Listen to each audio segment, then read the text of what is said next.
a correct meaning. How to justify? He said, usually when I talk about it.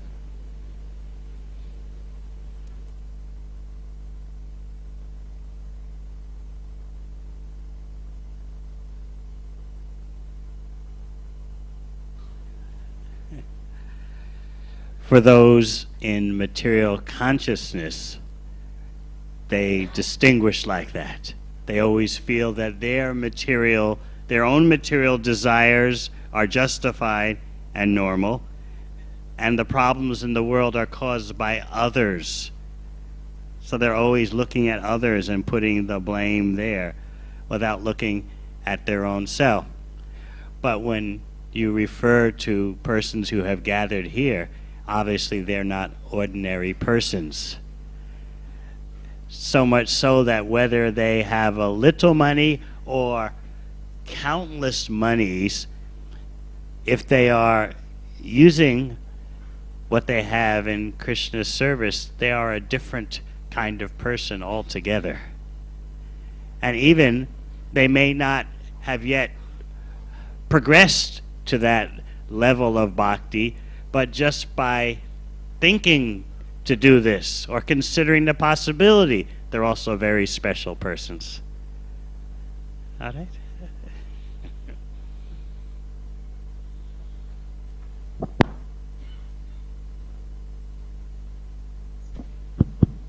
Hare Krishna Prabhuji. I have a question that Hare Krishna.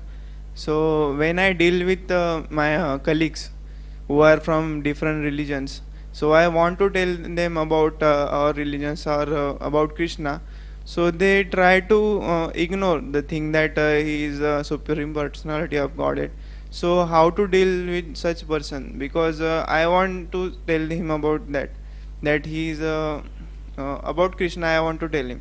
So how do I tell them that they ignore me? I don't want that. Krishna should be ignored. So how should I deal with them?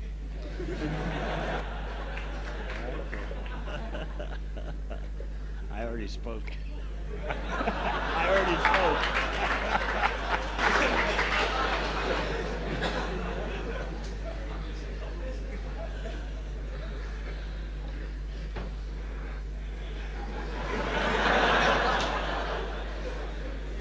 Has anyone else ever had that experience?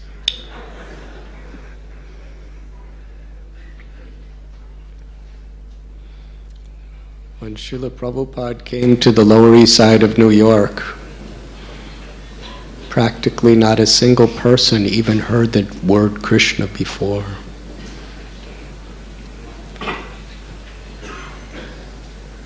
Srila Prabhupada had two qualities that were very convincing. One is he really, really deeply cared to give this gift of Krishna to us. And he had conviction. To the degree we actually really understand and experience Krishna, we understand the value of who Krishna is. And then it's not just a ritual trying to convince somebody, but it's a deep, it's our compassion for them, our love for Krishna and Prabhupada. We want to share this most valuable jewel of Krishna with them. And if we have that understanding, that conviction, that compassion, then Krishna empowers us to speak in a way that we could actually reach their hearts. Somehow or other, to connect them with Krishna. Sometimes Prabhupada would just make that connection by giving someone a gulab jamun.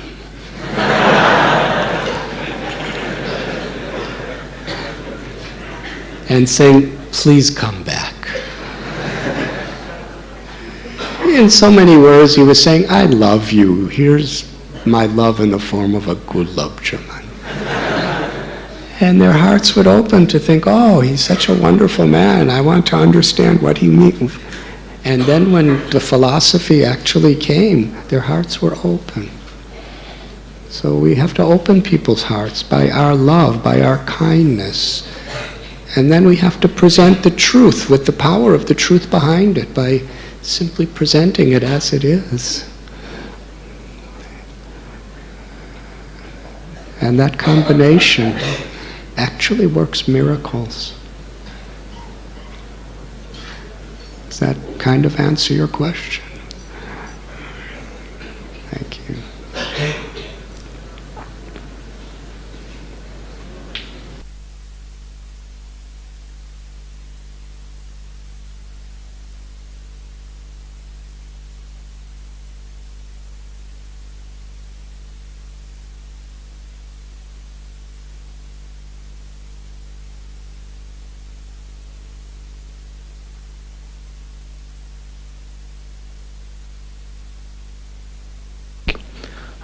Hare Krishna Mataji, this is question to Malti Devi Mataji. Mataji, you are saying about enthusiasm, determination and patience for getting success in spiritual life. But somehow or other we are getting these things only in material concept. Whenever we are trying to achieve some material success, we have enthusiasm, determination. But when we try to imbibe the same thing in spiritual life, we are thinking that this thing is decreasing. So how you are able to maintain this much enthusiasm for your whole life and serving Prabhupada? So please kindly enlighten us with your experience and your determination about that.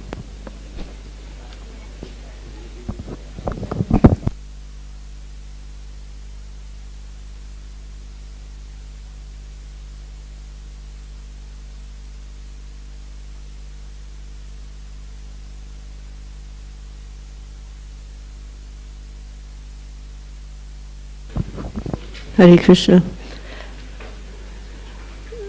Srila Radhanath Maharaj used the word conviction in wanting to share Krishna consciousness with others. You must be convinced. And in wanting to remain determined, enthusiastic, and patient, you must also be convinced. Srila Prabhupada would often make this remark, so are you convinced? He would present some argument and he'd say, so are you convinced? All the devotees would go, Jai Prabhupada, and he said, then do it. But there has to be the determination, and it has to be uninterrupted. Just like we understand devotional service is uninterrupted and unmotivated, but we need some motivation in the initial endeavor. And for many people that motivation is simply some relief from the material frustration and anxiety. But even that will not keep you in line unless you get some taste for Krishna consciousness. And Krishna alone can award that taste. I was reading one small purport from the Chaitanya Charitamrita, and in that Prabhupada expressed, in order to get Krishna's mercy, one has to serve Krishna with affection. We can serve Krishna out of duty or with awe and veneration, but it doesn't have the effect as serving Krishna with affection. So somehow or other, if you can make, in your beginning stages of Krishna consciousness, some attempt at affectionate service for Krishna, you will receive some reciprocation in the form of Krishna's mercy, and that will give you further impetus to remain determined, to remain enthusiastic, and to remain patient, not expecting overnight miracle. Although in fact, it is an overnight miracle. Anytime we chant the holy name, there is an effect, whether or not we perceive it. Hare Krishna.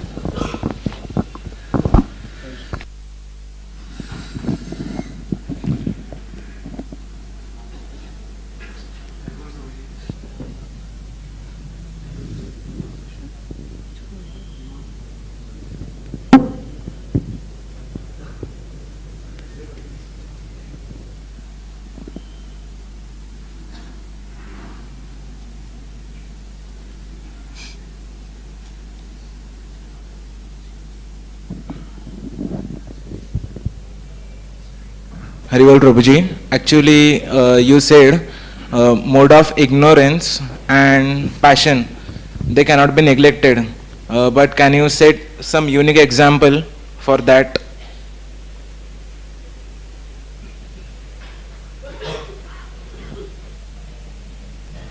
Can you explain, please? Mode of passion and mode of ignorance cannot be neglected?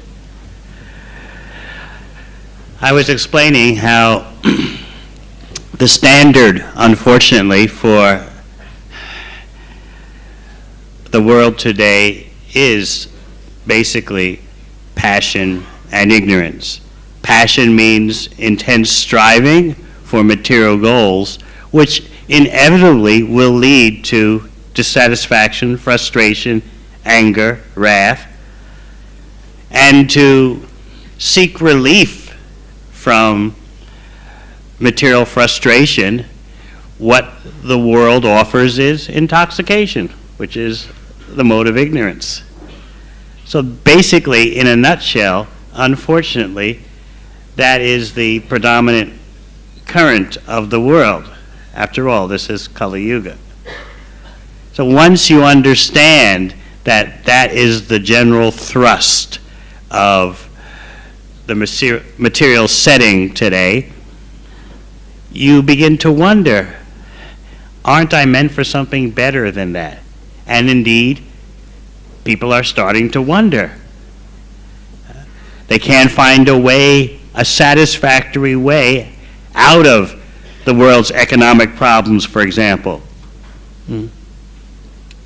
There's no room for more growth, for more economic growth. But without economic growth, how can society as it's known go on?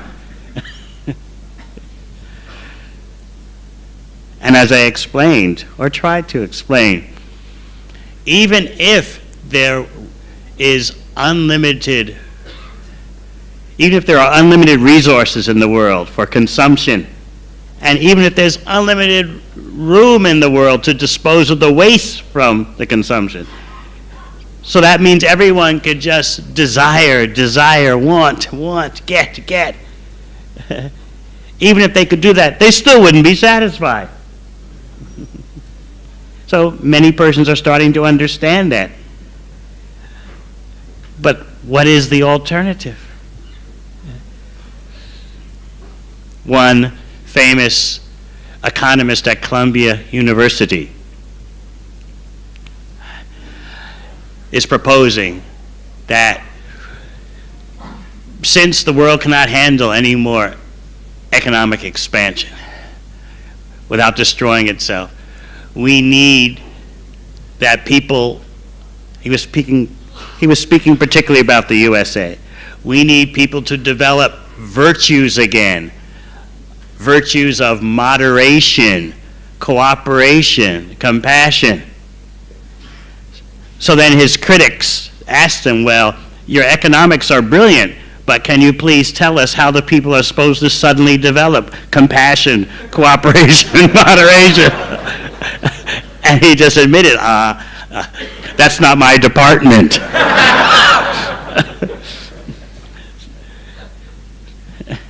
So people are starting to ask such questions. Where do the ethics come from? Another famous economist said that basically the economic issues facing humanity today are moral issues. And economists don't know how to deal with that. So many persons are starting to look in the right direction. They've seen that the mode of passion, mode of ignorance, civilization is destructive of the individual. The number 2 disease in the world is now mental depression, right behind heart disease. So people are looking at the environment, they're looking at the state of the mind, they're looking at the social fabric of society, and they're wondering what will put things into another direction. So there are persons who are considering such things. And indeed, just look at all the new faces that came tonight for the first time to this Prerana festival. They're coming because they're looking for something higher. They want something better in their life than just the passion and ignorance. So they're voting with their feet. They're coming here. And they're hearing. And who can say what their future will be? So there are things happening in a positive way in this world. And of course, Krishna is the supreme positive. In bhakti, everything is positive and possible. All right? Hare Krishna, Dandvat Maharaj. I wanted to ask that, sometimes it is seen in the devotee's life that devotion after a couple of years or 3 years, it gets stagnant or choked up. So, it is and you have asked us to consider this life, I mean the devotional life, to fulfill. Can you kindly raise your hand, please? Who's speaking?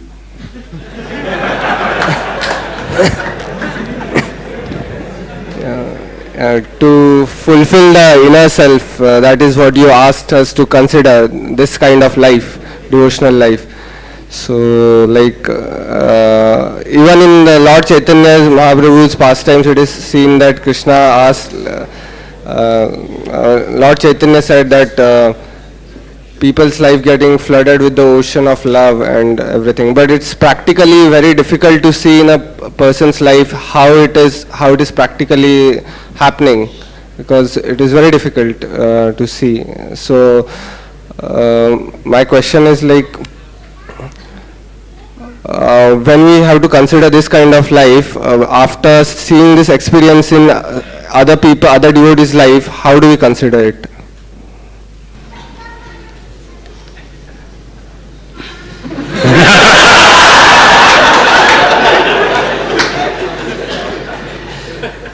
It sounds like the question is concerned with the possibility that after a few years of investing in devotional service, things won't turn out the way that you hoped, and your situation will start to feel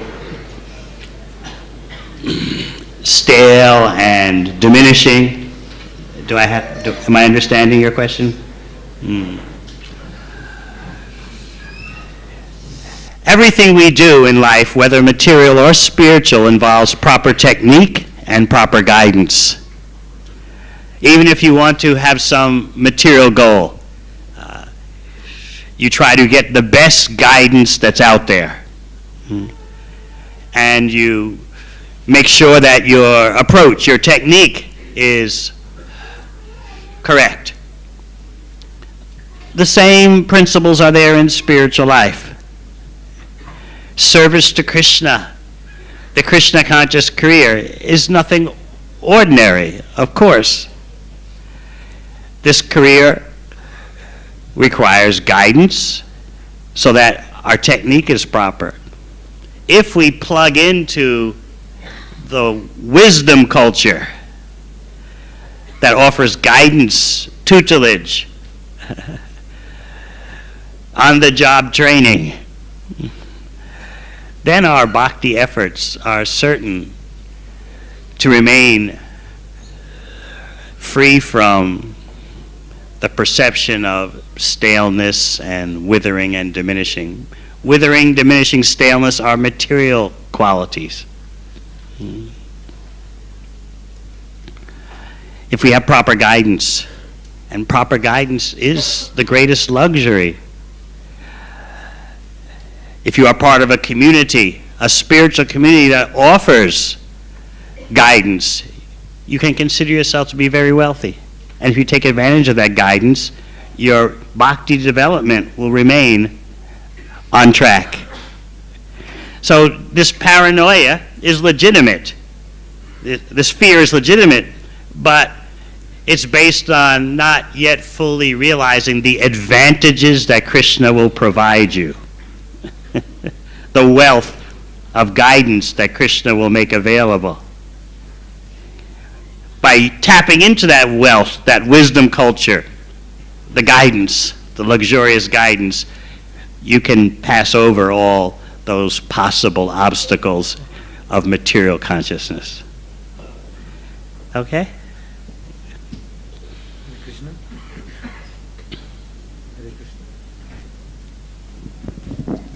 Hare Krishna.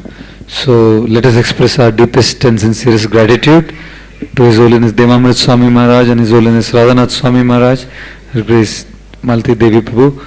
Let us express our deepest gratitude to all of them. All of them are traveling to Tirupati tomorrow